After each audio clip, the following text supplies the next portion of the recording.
And now moving on to the latest coming in from Lebanon. Now, Lebanon's economy is under intense pressure as renewed conflict deepens the country's long-running financial crisis. From small shop owners to restaurants and local markets, businesses are struggling to survive and falling behind amid soaring costs. Here's a report on how the war is reshaping daily life in Lebanon. Take a look. Lebanon's economy is facing another severe shock as conflict between Israel and Hezbollah intensifies once again. Entire neighborhoods in Beirut's southern suburbs and southern Lebanon have been damaged by airstrikes, forcing nearly 1.2 million people from their homes.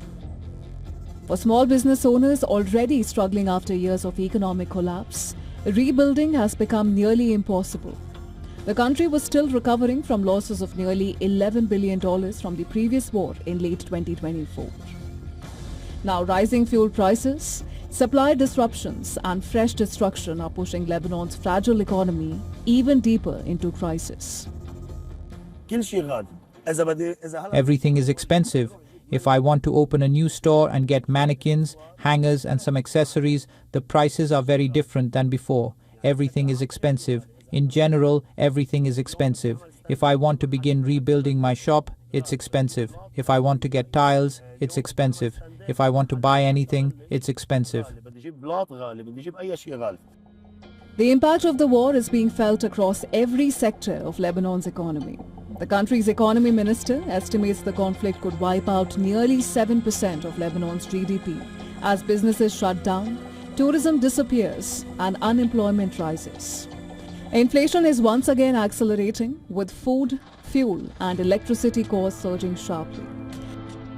Lebanon remains heavily dependent on private diesel generators because the state electricity system provides only limited power every day.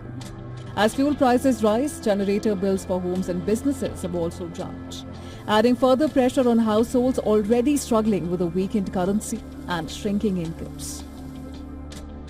Lebanon has been grappling with multiple rounds of crises, starting from a deep financial meltdown in 2019, followed by a port explosion, followed by an Israeli war on Lebanon in 2024, and now the second wave of Israeli war on Lebanon. So it's important to emphasize on the context in which Lebanon is operating in, which is a context of already extreme fragility. So this round of war only made an already fragile situation even more fragile. Across Beirut, restaurants, shops and local markets are witnessing a sharp fall in consumer spending. Business owners say that customers are cutting back on non-essential purchases as uncertainty and fear dominate daily life. Some restaurants report revenue declines of nearly 90% since the latest conflict began.